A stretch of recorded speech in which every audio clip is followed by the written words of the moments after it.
Zap zap zap zap zap zap zap zap zap zap zap zap zap zap.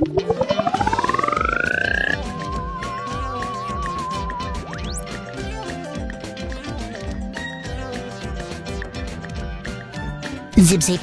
Halo, Sobat Zip Zip, Zenius Interaktif Podcast. Kenalin, aku Mita di sini sebagai host podcast kali ini. Nah, untuk bintang tamunya, kita kedatangan juara satu lomba Fashion Recycle Competition. Langsung aja, ini dia dari jurusan Damoda. Halo Kak. Halo semuanya. Hmm. Aku kenalin dulu ya. Perkenalkan, nama aku Evelyn. Aku jurusan desain mode.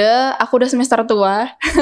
Udah mau semester mau magang. Jadi aku semester ini bakal mulai persiapan magang gitu. Aku udah semester 6. Salam kenal. Oke, untuk pembahasannya langsung aja nih Kak, kita ke lombanya Kakak nih. Untuk lombanya itu kan yang ngadain itu dari siapa sih Kak? Mungkin bisa dijelaskan sedikit. Oke, jadi aku mengikuti lomba kelambi. Itu singkatannya, kepanjangannya Kelana Kekumbasari. Jadi itu lomba yang diadakan oleh Disperindak dan juga Dekranasda Kota Denpasar. Jadi di sana itu kita berlomba di Pasar Kumbasari di Denpasar. Kemudian di sana itu lebih banyak tentang bagaimana kerajinan-kerajinan itu lebih diperkenalkan lagi dengan unsur-unsur lebih modern. Jadi banyak lomba-lomba untuk menarik wisatawan juga ya. Jadi dari TK, SD, SMA, SMK, banyak ya? Iya, sampai umum juga kayak gitu. Lombanya banyak. Oh, lombanya banyak. Untuk kira-kira berapa peserta tuh Kak? Pesertanya aku kurang tahu ya. Cuman karena itu online, jadi aku cuman lihat mungkin sekitar ada 10 atau lebih ya. Aku kurang tahu karena kan pas aku scrolling itu nggak semua yang muncul di ininya gitu. Beda-beda daerah gitu ya? Beda-beda daerah gitu. Kalau nggak salah Bali, cuman aku nggak menutup kemungkinan mungkin ada yang dari luar juga. Gitu. Oh, ada yang di luar juga ya? Iya. Kalau ini kan ada karya nih Kak, tas nih, keren banget. Ini kira-kira pengerjaannya berapa hari nih? Mungkin dari target yang ditentukan. Mungkin dari yang ngadain itu kan, ngadainnya tuh mungkin dari tenggat seminggu gitu misalkan. Tapi Kakak bisa sampai 2 hari, 3 hari buat gitu. Kira-kira nih berapa hari kira-kira buat? Jadi aku mungkin mau ngejelasin dulu gimana awal mulanya aku kok ikut lomba ini gitu. Boleh. Sebenarnya lomba ini dikasih tahu sama dosen aku pas aku lagi kuliah kan. Jadi dia itu salah satu orang yang jadi kalau nggak salah sih jadi ketua panitianya. Aku kurang tahu ya. Cuman dia itu kayak ngasih tahu nih ada lomba dari Denpasar. Lumayan loh hadiahnya kayak gitu. Terus ya udah aku tanya-tanya lah sama missnya lombanya apa aja. Jadi kan ada lomba yang fashion designer, ada yang recycle ini untuk yang tingkat umum, untuk yang anak kuliahan. Jadi aku mikir, aku pengen masuk yang ikut yang lomba yang desainer itu. Cuman karena aku lagi sibuk juga semester 5, kemarin tugasnya wadidaw banget ya. Bener. Dan aku juga sibuk di HMJ, masih jadi pengurus juga. Jadi aku milih kayak lomba ini simple tapi berpeluang. Terus lomba video ini sebenarnya ini adalah karya yang aku buat untuk tugas. Tugas. Iya, jadi aku tuh ada ngupload 2 video.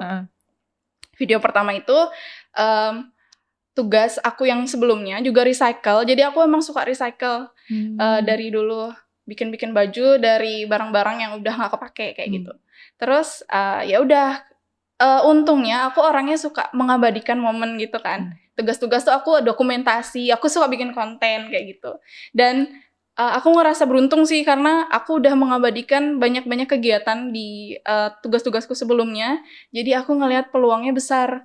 Aku tinggal ngambil video, footage, terus aku upload lah ke sana. Jadi aku benar-benar iseng aja sebenarnya ikutnya. Iseng-iseng berhadiah Iya, iseng-iseng berhadiah. Jadi benar-benar nggak nyangka sih bisa dapat juara, apalagi juara 1 ya gitu.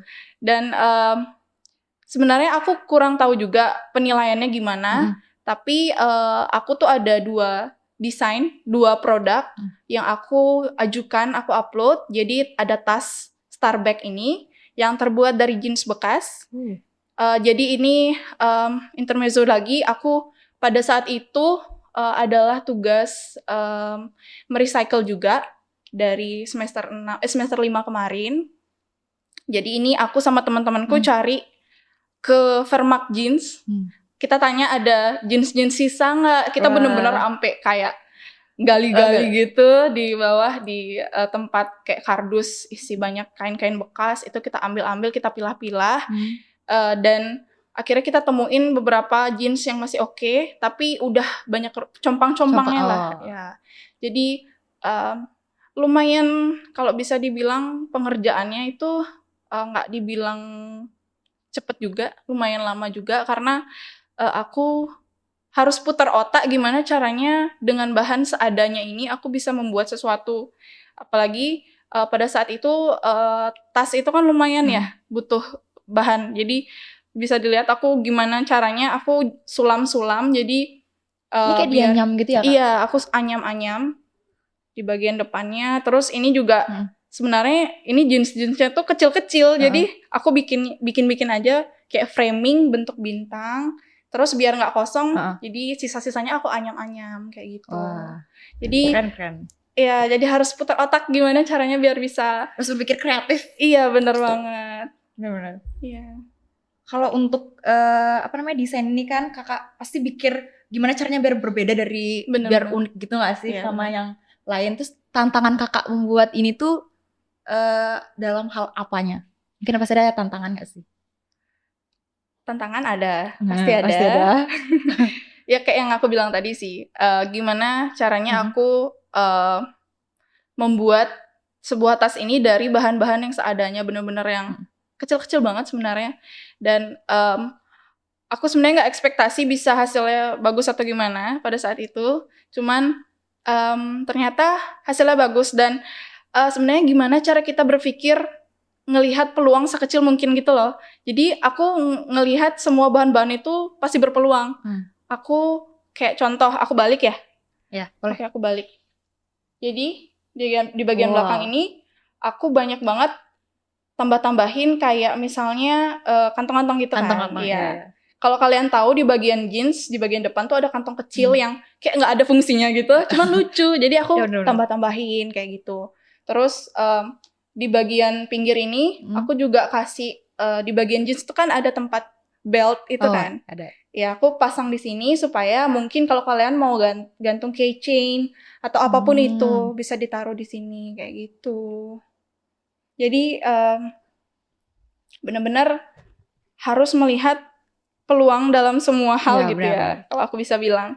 Dan itu sih susahnya kita mencari ide dan harus berani coba aja gitu, terobos aja.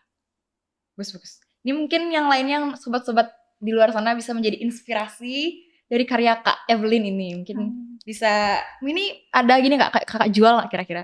Kalau misalkan jual tuh kisarannya berapa sih? Aku belum tahu ya, cuman sempat pas aku upload temen aku ada yang nanya, bagus aku pengen beli berapa kayak gitu. Aku bilang aku pengen sih jual, cuman mungkin aku bakal lebih upgrade lagi kualitasnya karena ini kan masih aku cepet-cepet juga pada saat itu buatnya. Mungkin kisaran tergantung ya, aku ngelihat dulu seberapa sulit dan detailnya. Kalau untuk ini mungkin lumayan ya karena detailnya lumayan banyak. Cuman karena kualitasnya aku kurang upgrade, jadi mungkin harganya masih aman lah di kantong pelajar. Jadi yang mau beli silakan. Iya, silakan ya. Cek di bawah sini. Untuk selanjutnya nih Kak, kan udah menang nih, mungkin selanjutnya tuh Kakak mau gimana? Mau lagi kah ikut lomba-lomba lainnya atau mau gimana selanjutnya? Sebenarnya aku tuh jarang ikut lomba ya pada saat itu. Cuman setelah aku ikut lomba ini, aku benar-benar ngerasain benefitnya. Banyak hal-hal yang kayak, ya ampun aku harusnya termotivasi pengen ikut yang lebih besar lagi ajangnya. Pengen internasional. Amin, semoga ya kalau ada.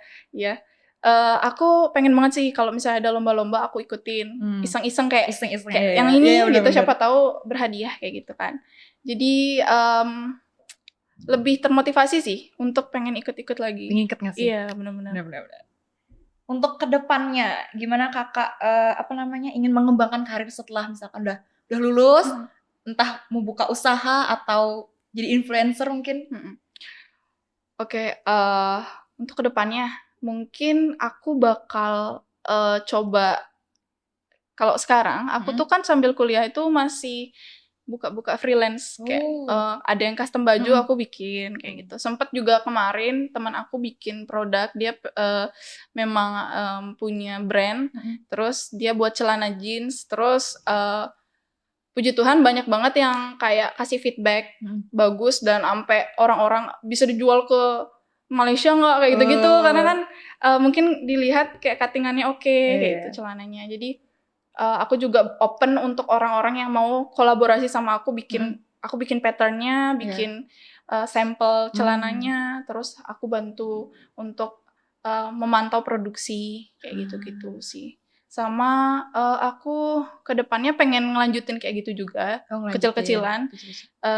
Sama aku juga sebenarnya aku lebih ke interestingnya itu kan di bagian aku suka konten tadi yang aku bilang kan.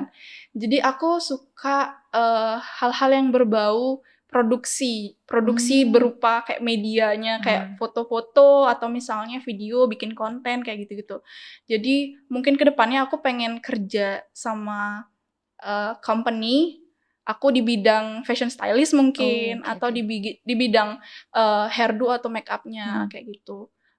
Karena aku pengen banget sih bekerja di balik layar entertainment.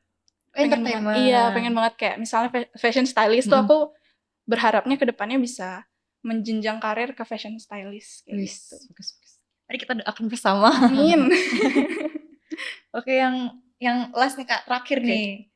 Kakak bisa sampaikan ke generasi muda yang mungkin ingin menjadi desain mode nih, tapi dia masih bingung nih. Ada beberapa mungkin yang adik-adik SMA atau yang belum tahu tentang jurusan mode ini, kayak pingin tapi masih bingung gimana ya desain mode itu kayak gimana? Bisa ngasih tau ke generasi muda. Oke, buat teman-teman yang pengen masuk ke desain mode, jujur, aku pada saat masuk ke desain mode bener-bener masih nggak bisa ngejahit, nggak bisa bikin pola, dan masih awam banget lah sama hal-hal mode. Karena aku latar belakang SMA. Jadi buat teman-teman kalau misalnya masih ragu dan minder, takut saingan sama teman-teman yang lain, jangan takut karena bener-bener diajarin banget.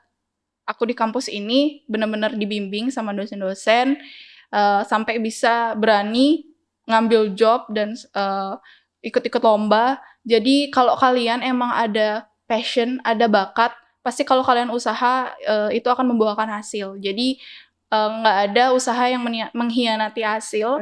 Jadi jangan takut buat mencoba hal yang baru. Karena itu yang aku pelajari di kuliah ini kayak gitu. Keren. Oke.